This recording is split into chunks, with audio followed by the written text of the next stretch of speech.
Right then, welcome back. Event 4 of 4 in the All Japan Millennium Superbike 1000. Kapow! We are doing 5 laps at Suzuka. We're not using the Honda, we're going to use the Yamaha R1 2008 vintage. Nicely matured. It's mad to think that's 16 years old, isn't it? 16 years old. Yeah, shocking. We did the time attack and we went okay. We did a 2:03 point something. I don't have the time to hand and I don't know what was on the leaderboard, so I don't know exactly. The leaderboard was dominated, and I say dominated, the top 10 or 12 positions were dominated by a load of Brazilians that have obviously been doing something on rides somewhere along the lines. Setup wise, it's there or thereabouts. We've seemed to have controlled the wheeling reasonably well by mucking about with the spring rates, compression and bits and bobs, so I'm not too worried about that. Tyres, no, medium I think. We'll go medium front, soft rear. If we need to, we'll increase the oil. It's just that run into the hairpin, come through the Degners, under the bridge, and then that fast right-hander into the hairpin. That absolutely gets me every time, but quali, we'll see how we get on and we'll go from there.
And that was about your lot. We didn't manage to go any quicker than a 2:02.735, which incidentally is faster than we went when we did the time attack. So maybe it's 1 or 2 places or something. There's a quicker lap in there as well. We could have gone quicker than the 2:02.735. It's just one of those tracks where it's very, very difficult to string it all together. We've got a decent gap, 1.2 seconds, yeah. So we've got a decent gap to the AI. I'm expecting them to be quite punchy. I think that is a scripted lap time for them for qualifying. I don't think it's a proper lap time, so we will see in the race, but I think we're going to be under pressure. So the plan is going to be bravely run away and hide, and stop them dive bombing up the inside and causing all sorts of carnage. It's easier said than done, absolutely, of course it is. We don't necessarily have all the tools available to us, mirrors and etc, so I can't be bothered flicking behind because it causes carnage when the camera spins around to the front again. Setup wise, it felt okay in qualifying. I kept losing the front on a couple of laps, tucking it, so I'm going to add a click of oil and I'm going to go to a hard front tyre. I also knocked the slipper clutch down one on the electronics on the bike, so I've knocked the slipper clutch down one on the engagement side of it in the bike setup, so hopefully we'll run a bit harder in on the front. Oil and a hard front tyre is probably one adjustment too many, but again, we'll cross that bridge when we get to it. 5 laps, I'll throw some extra views in like I always do, and I will see you at the end.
Well, wasn't that pressure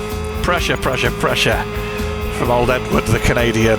Front tyre stone cold, no feeling whatsoever. Not that there's a lot of feeling anyway, but any feeling there was vanished somewhere in the freezer next to the nuggets and the ice creams.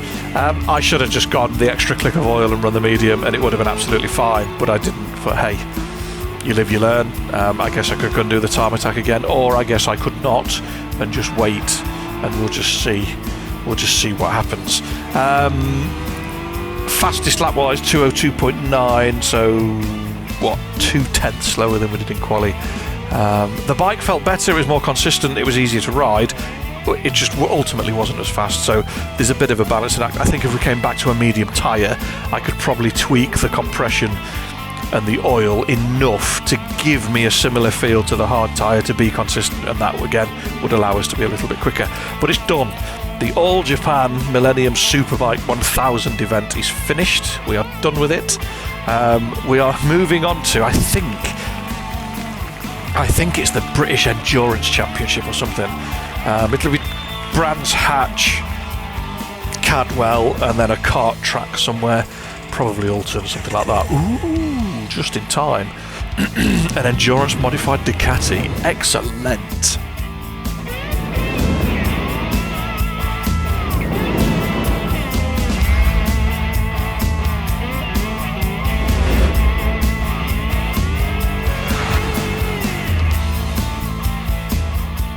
Done. The British Endurance 1000 Championship. That's it. That's what we're going to do next. Brands, Donington, Cadwell. All right, not a kart track. It's Donington. I'll probably go with that really nice 2005 Fireblade. There's a new colour scheme out compared to Ride 4, so we'll use that one. But this one's done. Thanks for watching. Thanks for commenting, liking, sharing, subscribing. All of the usual jazz. And fingers crossed, I will see you after Christmas on Friday, where we will do an endurance race at Brands Hatch. Thanks for watching. Take care. Stay safe. Peace.